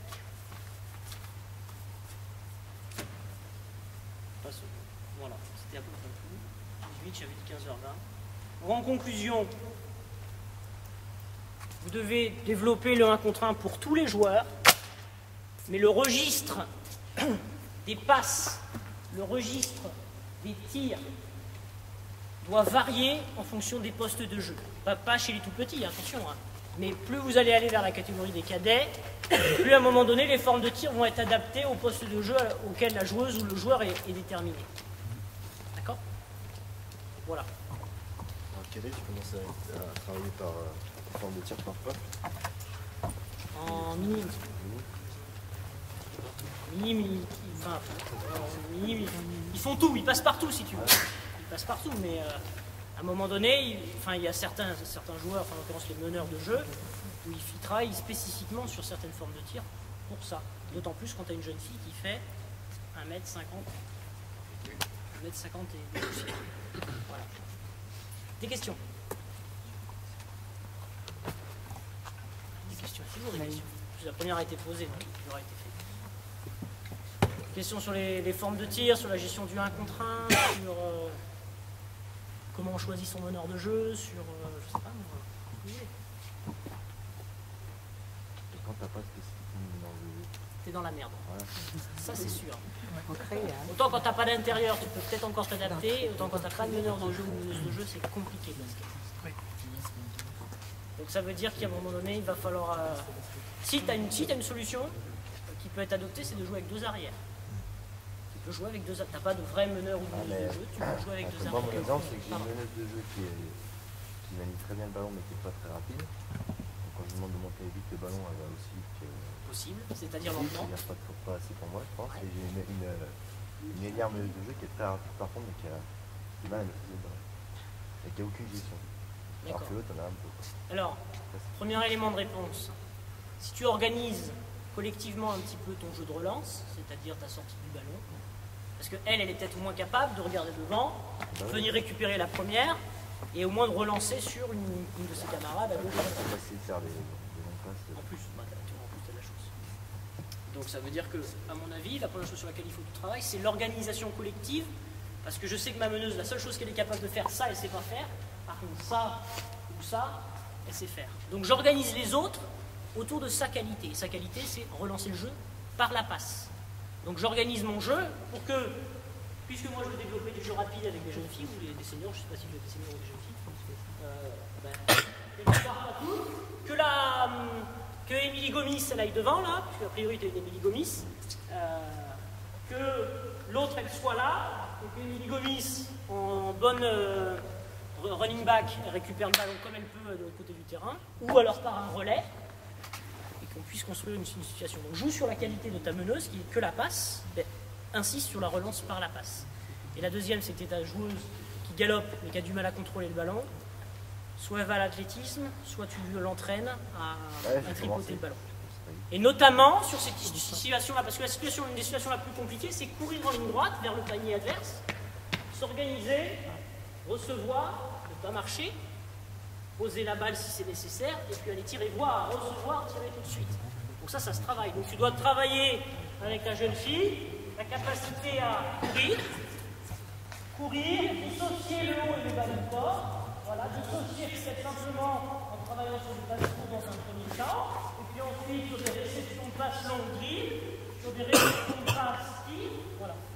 Travailler sur ces petites choses-là pour, un, résoudre ton problème de relance, et deux, de résoudre le problème de la jeune fille, la femme, qui a un problème avec ses mains.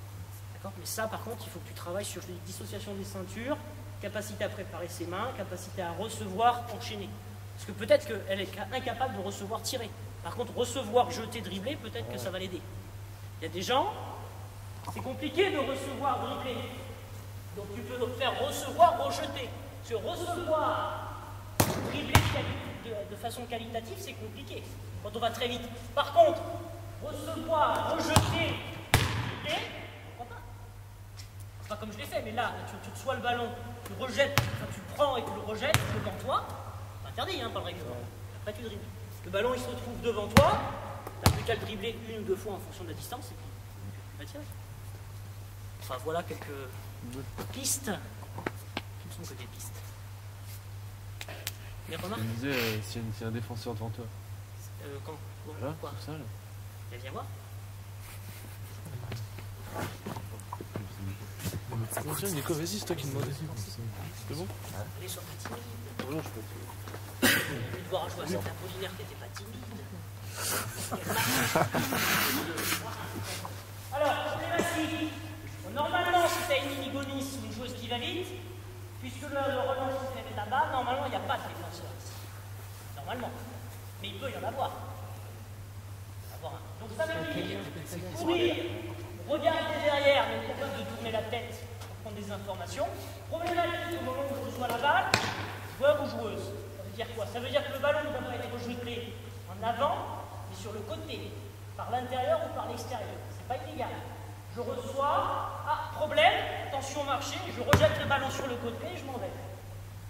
Je reçois le ballon ici, c'est pas interdit de relayer le ballon, je reçois, problème, je jette le ballon ici, je repars par là. Alors ça c'est à développer.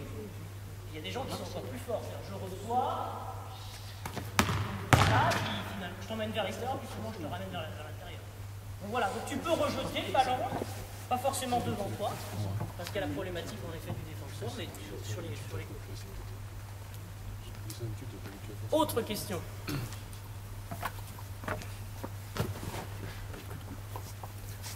Et par rapport au stress que peut avoir un notamment chez l'équipe de cadet, j'ai 2 meneurs et quand j'ai pas mon premier meneur, généralement ça se passe mal simplement parce que j'ai le deuxième meneur qui il est bon techniquement, mais quand c'est un match à envoyer, il prend trop la pression et il pense beaucoup trop à ce que moi je vais penser de lui ou est-ce que je vais le...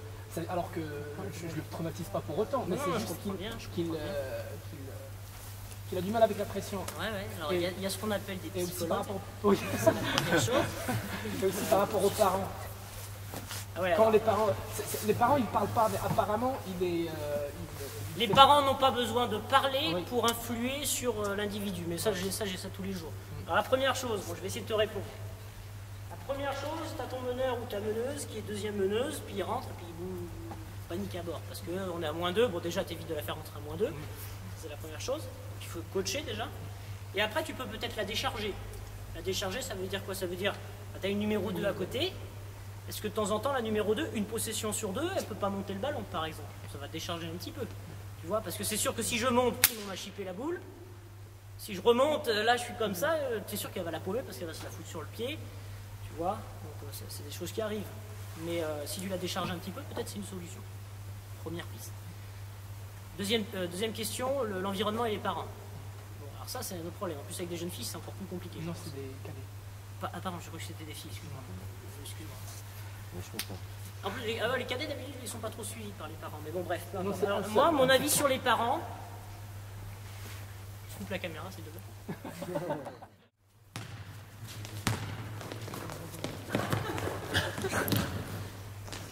Ça commence.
C'est pour ça que Fabien vous fait passer, hein. Si c'était simple, on saurait. Dans un premier temps, passer la balle à mon meneur. Je vais essayer d'orienter mon défenseur sur le stick de mon 5 comme ça en bas de raquette.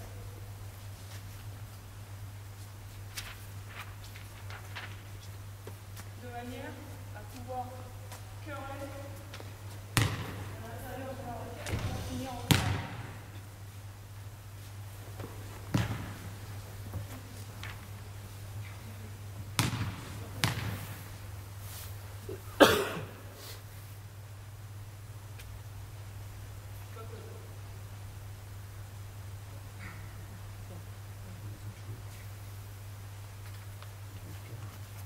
On reprend. Le truc, c'est que je sais là où je veux en venir, mais je ne sais pas du tout comment on va compter pour vous expliquer.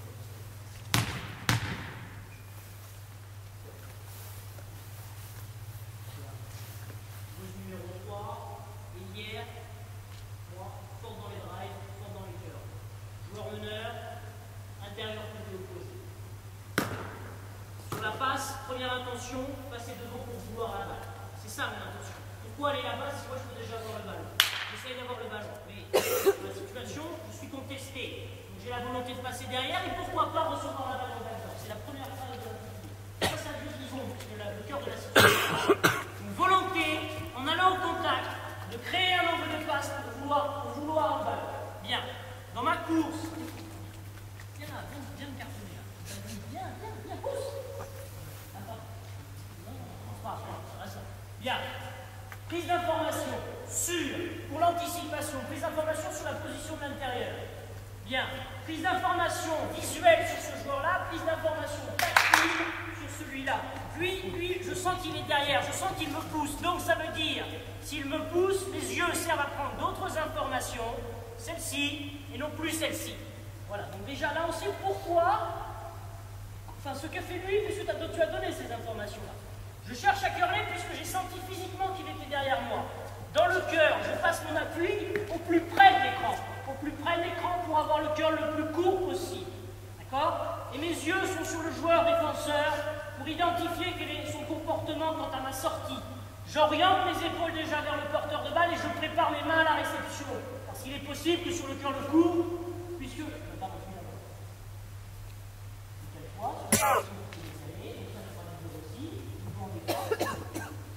prépare les mains parce que je sais que le ballon va venir de l'intérieur et que puisqu'il va mettre un effet sur sa main gauche, le ballon va revenir vers moi. Je prépare mes deux mains, j'attrape le ballon avec les deux mains.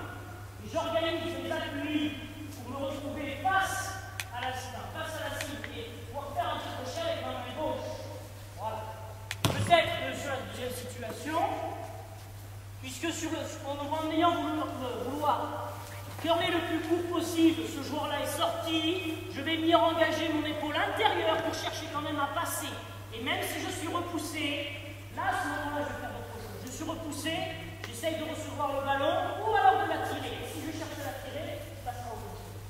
Voilà. Donc techniquement, comment je fais pour vouloir le ballon?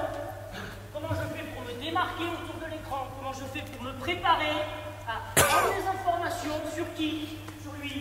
Sur lui, éventuellement sur lui, mais ça c'est plus compliqué, à préparer mes mains pour recevoir le ballon, à prendre des informations visuelles sur le comportement du porteur de balle, à prendre des informations sur le déplacement du joueur qui défend ici, et savoir en fonction. Et là, on n'est que dans la technique individuelle. Et après, en effet, s'il y a sorti, là, on rentre dans la tactique. Je cherche à aller un peu plus haut pour recevoir, et de nouveau, on rentre dans la technique. Sur la réception, orientation du pied tireur, pouvoir m'engager et ramener mes appuis, pouvoir organiser un tir équilibré. Et si jamais il y a sorti ici, là je vais demander à mon joueur intérieur d'ouvrir, de passer devant, d'enrouler, d'être au contact, voilà. Et là moi, puisque je suis face à un très grand, puisque c'est un poste 5, je vais aller chercher des espaces bas pour faire la passe, protéger le ballon avec mon corps, sortir le bras de l'axe et trouver la passe la plus près possible de sa poitrine, ici, puisque là il y a un mismatch, là dans ce cadre-là il pourra venir ici. Niveau de pied en engagement, faire un tir de touche. Voilà. Allez, voilà. Deuxième situation, on fait autre chose. Dans la deuxième situation, je vais décaler puisque la surface à mon meneur. Je vais toujours essayer de venir chercher à jouer en première intention. Je vais amener mon joueur toujours en envoie la balle, en cas où la passe intérieure sur le pied. Je vais amener mon joueur, pareil, dans le pied de mon intérieur en bas. Et essayer de sortir ici, pour un tir à passer et un tir facile. Donc en faisant bien l'attention, en engageant mon pied droit, et en jouant épaule à épaule, de manière à vraiment laisser aucune possibilité aux défenseurs de me suivre, de recevoir aussi un petit passage. C'est impossible. C'est impossible. Pourquoi c'est impossible? Tactiquement, pourquoi c'est impossible? Reprends exactement, parce que c'est bien. Il manque juste un peu. Il te trompe juste une chose. Donne la balle au meneur de jeu. Passe épaule contre épaule et place Ralph là où tu veux qu'il soit. Qu'est-ce qu'il fait, Ralph? C'est toi qui décides. Non, c'est toi qui décides.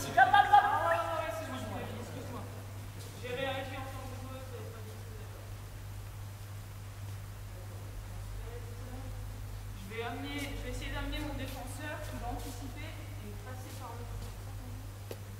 Peu importe, c'est la même situation. Refais-moi, mets-moi ici. Excusez-moi si je vous dirige, hein, je ne suis pas quelqu'un de dirigiste. Il est là, il passe, toi tu es là. Très bien, tu es au contact. Qu'est-ce que tu regardes? Viens là, viens à ma place. Bien. Qui va arriver au sprint le premier là-bas? Eh oui, lui, bien sûr. Donc quel intérêt d'aller là-bas? Regarde, lui, il est entre toi et le ballon. Conclusion, on sort en même temps. T'es prêt, Ralph? On sort en même temps, regarde. Passe contesté, tir facile, comme ça. Toi, tu peux pas. Oui, alors, qui est? Allez, remets-toi là. Là, tout se passe ici. L'histoire du backdoor et du passer devant, vous dites la première fois, c'est réglé.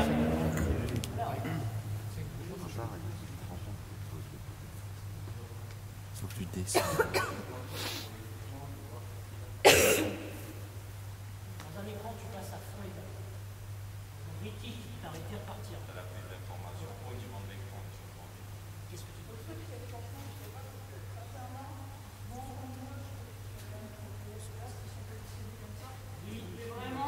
Vraiment amener mon joueur là. Il sera fait avoir une fois, mais il ne va pas. Qu'est-ce que tu dois faire? La solution, c'est va la Laurent Sierra. Ça, la solution. Ici, tu dois augmenter la distance pour le défenseur. Donc, tu as vu qu'il avait triché. Il y a deux espaces de sortie possibles. Le plus logique, c'est que tu augmentes la distance. Que tu augmentes la distance pour arriver avant lui. Ballon au-dessus de la tête. Au-dessus de la tête, touche de football. Et là, tu te prépares à organiser tes appuis, mais comme tu sais que tu n'es pas Steve Nash, tu n'es pas Steve Nash que je cherchais, c'est l'ancien shooter, bref, peu importe, tu reçois là, pour tirer, c'est quasiment impossible. Il faut être très très fort pour faire ça, faut vraiment, et surtout ici. Mais par contre, c'est cet espace-là dans lequel tu peux sortir. Parce que tu crées de la distance. Sors, conteste la passe. Il ne l'aura pas parce que le ballon passe au-dessus de lui. Vas-y. Le ballon passe au-dessus. Effacé, feinté, bien. Boum, sanction par là. Sanction par ici. Voilà ce qu'il faut faire. Il faut augmenter la distance, demander une certaine forme, non pas à ce joueur-là. L'autre solution, c'est encore chez les filles, c'est-à-dire de passer ici, et puis éventuellement jouer au chat et à la souris, repartir. Je ne crois pas trop chez les filles, chez les garçons un tout petit peu plus, mais chez les filles non. C'est là-bas qu'il faut sortir, dans le coin. Et de mémoire, sauf erreur de ma part, parce qu'en tout cas Pierrick l'a dit, l'écran est au poste médian.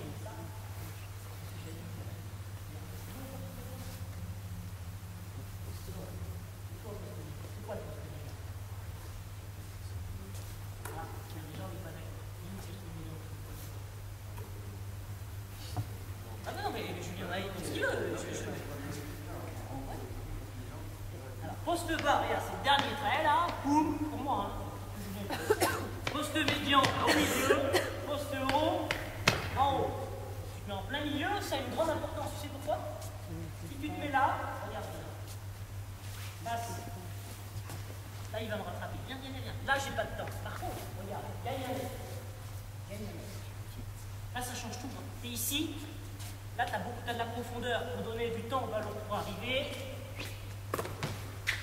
Ça change. On va exploiter le corner. Si l'écran est trop bas, tu ne peux pas. Par contre, si l'écran est poste médian, tu peux exploiter le corner. Pas pour tirer, on sait très bien, on ne va pas nous détailler. Hein. Ou alors, certains, ça. Allez. Ça, vous pouvez comprendre simplement sur le fait que tu vas demander des deux filles.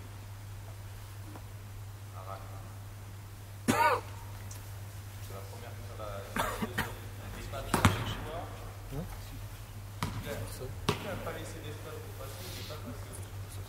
C'est simplement pour ça que tu t'es retrouvé en limite. Tu l'as pas dit. Alors ça, c'est une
demande, en fait, je vais demander à mon 5 de bumper le spot d'un joueur curlé, mais sans forcément en fait, le bumper juste de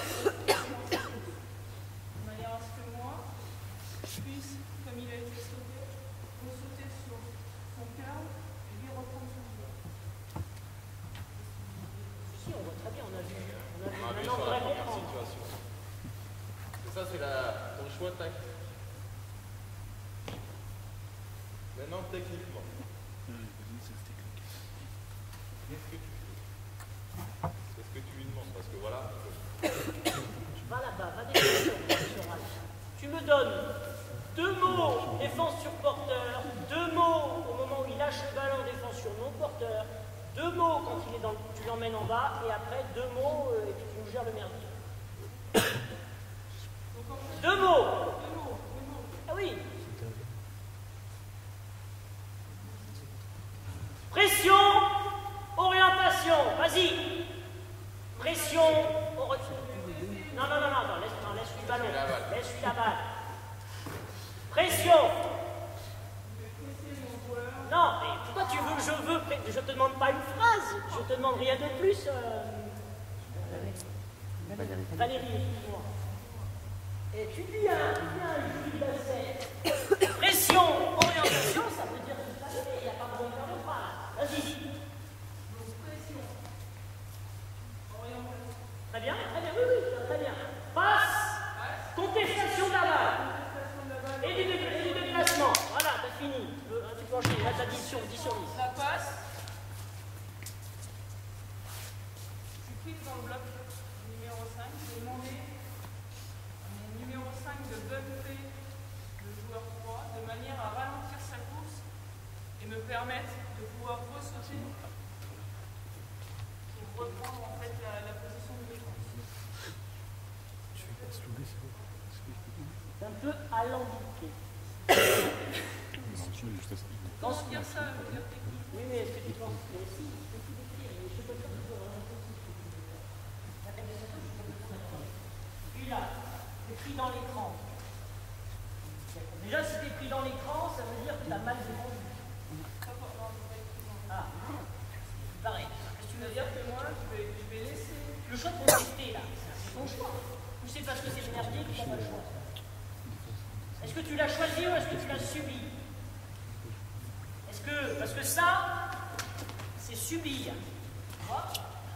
Donc, s'il a cœur les coups, bah lui, bah merde, c'est la panique, POM! Alors que ça, en effet, tu es en retard. Bien sûr que tu es en retard, mais c'est pas subir. Là, prendre l'écran sans pas aller dans l'écran, c'est subir. Est-ce que le choix il a été subi?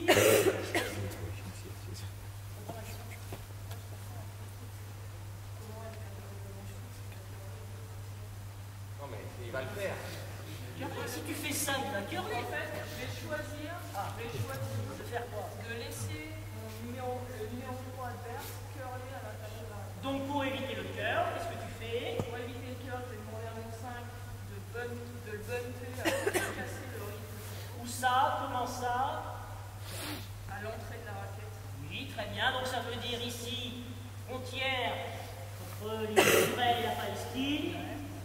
Ouais, par exemple. Et donc, tu fais quoi? Tu me marronnes la gueule. Non, mais c'est ça qu'il faut dire. Le jury, c'est ça qu'il veut savoir. Non, mais c'est parce que je suis quelqu'un qui caricature les choses. Ici, mon appui gauche.